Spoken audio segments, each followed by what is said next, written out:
IPL चल रहा है और आज एक कह सकते हैं अच्छा मैच था। मुंबई इंडियंस वर्सेस एलएसजी का।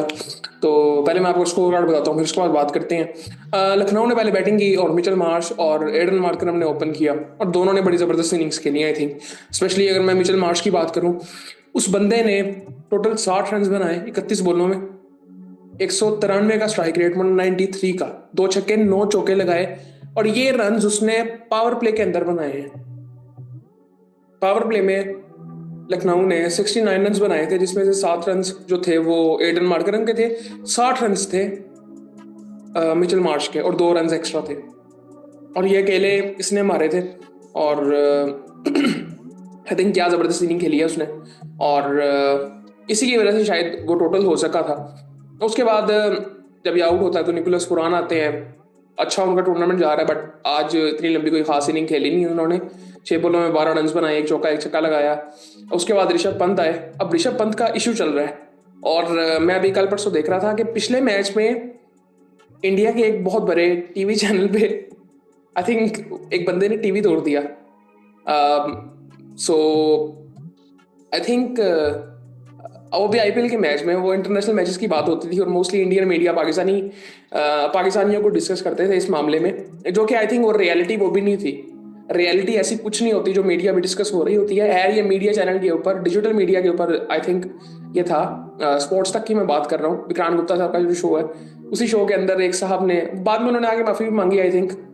जो कि आई थिंक अच्छी बात भी है, क्योंकि आई थिंक मे बी ये स्क्रिप्टेड भी हो सकता है, मुझे नहीं पता। बट आई थिंक वो सिर्फ एक वजह से कि ऋषभ पंत परफॉर्म नहीं कर रहे। आई थिंक उनकी टीम तो जीत रही है यार, तो ऋषभ पंत की परफॉर्म ना करने पे आपने एक चैनल का टीवी तोड़ दिया। बाद में वो लग तो गया था।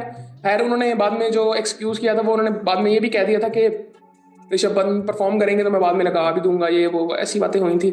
और बाद में ऑफिशियली उन्होंने आके माफी भी मांगी थी उसी चैनल पे। खैर वो इतनी कोई अहम बात नहीं है, मैं कहता हूँ इन बातों को ना इतना डिस्कस करना नहीं चाहिए। बट मेरा करने का मकसद सिर्फ ये था कि ये बातें इंडियन मीडिया से मोस्टली होती हैं पाकिस्तानी लोगों के बारे में, जो कि आई थिंक रियलिटी उसमें भी कोई इतनी ज़्यादा होती नहीं है। ये एक टाइम पे ये जहालत होती थी दोनों तरफ से। और हम पूरी ज़िंदगी सुनते आए हैं कि ये इंडिया में ये चीज़ें होती हैं। और जब इंडियन मीडिया ने इसके बारे में बात करनी शुरू की, इंडियन मीडिया बहुत बड़ा है, सो फिर लगने लगा कि पाकिस्तान में ऐसा होता है। बट आई थिंक ये दोनों तरफ पहले होता था, अब कोई भी नहीं करता यार। अब जितने महंगे टीवी हैं कोई भी नहीं इस तरह करता। खैर वो चीज़ हुई थी और आज फिर ऋषभ पंत ने परफॉर्म नहीं किया। और आज मैंने फिर होपफुली आज ऐसा कुछ हुआ ना हो। मेरे ख्याल से अब वो भाई होंगे ही नहीं उस चैनल पे। वो स्पेसिफिकली आई थिंक 2 दिन शो उन्होंने किए थे। सो खैर ऋषभ पंत यार ये बंदा स्ट्रगल कर रहा है। मैंने बड़े अरसे बाद किसी इंडियन को देखा है स्ट्रगल करते हुए। स्ट्रगल का वर्ड मैं इस वजह से यूज कर रहा हूँ कि एक होता है कि यार बैड लक हो जाती है, रन्स नहीं हो रहे। आज भी किसी हद तक बैड लक कह सकते हैं, बट ये चीज बाबर आजम के साथ हम होते हुए देख रहे हैं पिछले कुछ टाइम में। सो वो स्ट्रगल ही लग रही है। होपफुली ये बेहतर हो ये चीज, बट उनकी टीम जीत रही है। लेकिन मुंबई इंडियंस के लिए आई थिंक ये सही चीज नहीं थी। मुझे ना थोड़ा सा लगा कि मुंबई इंडियंस जब बैटिंग कर रही थी ना, एक टाइम तक ये 10 के रन रेट को मेंटेन कर रहे थे। जब ये बैटिंग कर रहे थे लखनऊ वाले तब भी ऐसे था, और जब मुंबई इंडियंस बैटिंग कर रही थी तब भी ऐसे ही था, वो भी मेंटेन कर रहे थे।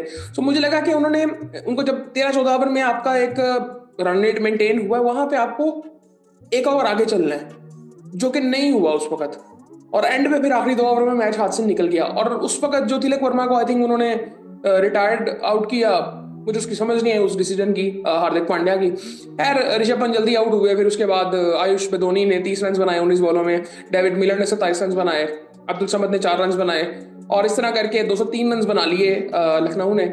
और फॉल ऑफ विकेट्स की अगर बात करें, पहली 76 पे, 76 पे, दूसरी 91 पे, तीसरी 107 पे, चौथी जो थी वो 158 पे, फिर 173 पे, फिर 182 पे, फिर 200 पे, फिर आठवीं भी 200 पे।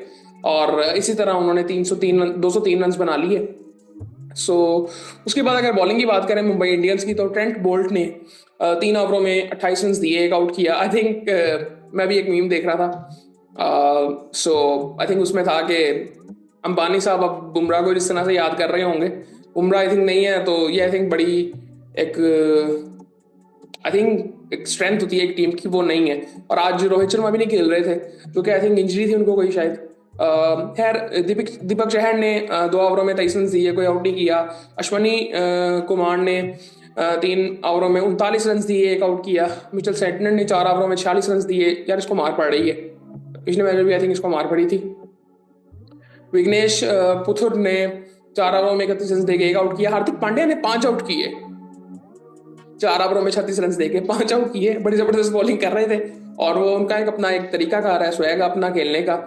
सो वो चीज़ हमेशा उनमें नजर आती है। बट आई थिंक वो जो फैसला उन्होंने किया था तिलक वर्मा को, आई थिंक वो ना एक, मैं एक चीज समझता हूँ कि वहां से आप मतलब सेंटनर को भी आप ले थे। सेंटनर क्रिस गेल तो नहीं है कि आके वो आपको 6 बॉलों में 6 छक्के लगा के मैच खत्म कर देगा, ऐसा कुछ भी नहीं था।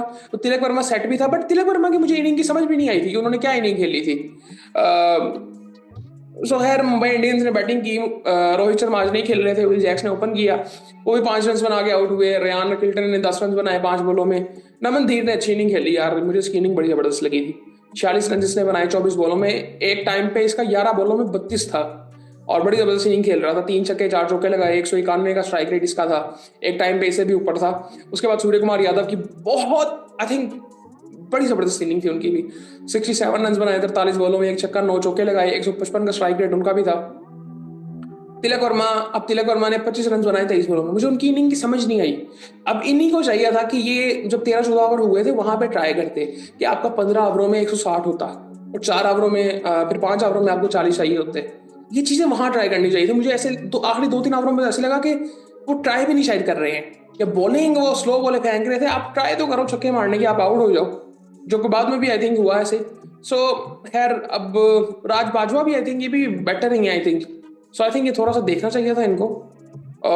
खैर तिलक वर्मा ने 25 रन बनाए, हार्दिक पांड्या ने 28 रन बनाए 16 बॉलों में, 1 छक्का लगाया 2 चौके लगाए और सेटनर आ गए थे जो जिसकी जरूरत नहीं थी। आई थिंक उसका कॉन्फिडेंस मैं देख रहा था, उसका कॉन्फिडेंस बिल्कुल गिर चुका था तिलक वर्मा का। मुझे बड़ा पसंद है ये बैट्समैन।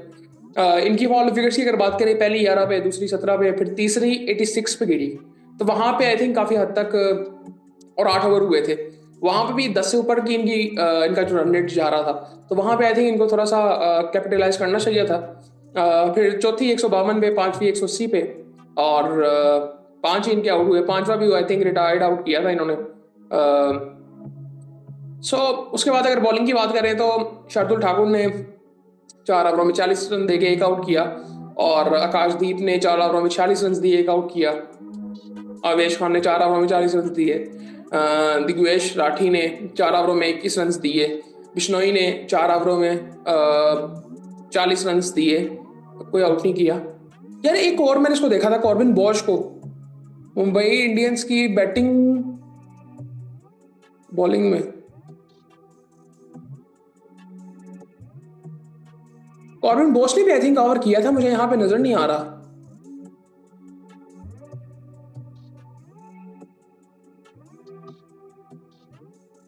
पता नहीं वो किसी जगह में बाहर हो गया होगा। खैर सो ये सूरत हाल है। मैं आज फील्डिंग के लिए शायद आया हो, मैंने उसको देखा था। वैसे मुंबई इंडियंस की टीम में वो है और वो पीएसएल छोड़ के गया हुआ है। सो पीएसएल के बारे में काफ़ी बातें हो रही हैं। अभी एक और क्या कहते हैं, अली तरीन की एक पॉडकास्ट आई है और आई थिंक यार मेरे ख्याल से ये टाइमिंग बड़ी गलत है और प्लेटफॉर्म वालों को खुद भी शायद देखना चाहिए था। पता नहीं आनी चाहिए कि नहीं, अब वो पीएसएल भी चल आने शुरू होने लगा तो शायद उस वजह से भी उन्होंने कर दी है। बट आई थिंक जिस तरह की वो मतलब बातें तो उन्होंने ठीक की हैं, लेकिन आई थिंक इंसान ना डिप्रेस हो जाता है, मतलब जो फैंस देखने वाले हैं। शायद उस वजह से मैं कहता हूँ कि शायद ऐसी चीज़ नहीं करनी चाहिए थी, बट ये रियलिटी है यार। मतलब मुझे तो हैरानगी हुई, बताया उन्होंने कि अब मैनेजमेंट पिछली दफा वो कह रहे थे कि कोई टीम ही नहीं थी, पीसीबी मैनेज कर रहा था। अब कह रहे हैं 3 बंदे हैं और 3 बंदे भी उनकी कोई सही जॉब नहीं है। मेरे ख्याल से उस पर एक अलग वीडियो बनानी पड़ेगी। पीएसएल के ऊपर भी जो हमने वो वीडियोस बनानी है, उसके साथ मैं सोच रहा हूँ इसको भी ऐड करें। ये जो कॉन्ट्रोवर्सी शुरू हो गई है ना डिफरेंट तरह की, उसमें भी बात करें। आई थिंक देखते हैं। खैर कुछ चीज़ें अच्छी भी हुई हैं पीएसएल की, बट आई थिंक कुछ चीज़ें हो सकती थी बेहतर। खैर वो बात करते हैं उसमें। बाकी ये आज का मैच था। आप बताएं आपको कैसा लगा ये मैच। ऋषभ पंत की परफॉर्मेंस आई थिंक बहुत महंगा बिका हुआ है, शायद उसका भी थोड़ा सा प्रेशर उसके ऊपर है। बट आई थिंक मेरे ख्याल से उसकी टीम जीत रही है और कई दफ़ा ये चीज़ आपके लिए अच्छी साबित हो जाती है, किसी बड़े मैच में आप परफॉर्म कर जाते हो। सो लेकिन मुंबई इंडियंस की अब जो चीज़ है ना वो ज़रा थोड़ी सी अलार्मिंग हो गई है।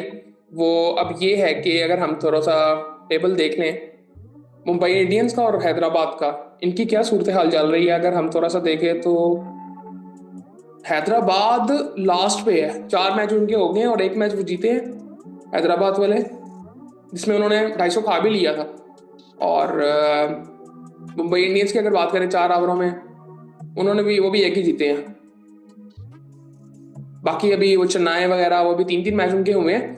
तो आई थिंक इनको अब थोड़ा सा देखना पड़ेगा, बहुत सीरियस हो गया है मामला, हो सकते हैं यहाँ से सीरियस, मतलब यहाँ से अगर इन्होंने सीरियस ना लिया तो ये बहुत सीरियस हो सकता है काम, लेकिन इनको थोड़ा सा देखना पड़ेगा। इंडियन मीडिया में मैं भी देख रहा था कि उनका टूर्नामेंट खत्म हो गया, अभी मेरे ख्याल से टूर्नामेंट पड़ा हुआ है, और अगर ये थोड़ा सा सीरियस होते हैं तो शायद वापस अपनी जगह पे आ भी सकते हैं। लेकिन हैदराबाद तो और मुंबई की अगर मैं बात करूँ, इनको तो मैंने टॉप 4 में भी रखा हुआ था आई थिंक, बट इनकी परफॉर्मेंसेज उस तरह से भी नहीं है। खैर ये सूरत हाल थी, बाकी फिर आपसे बाद में बात होती है।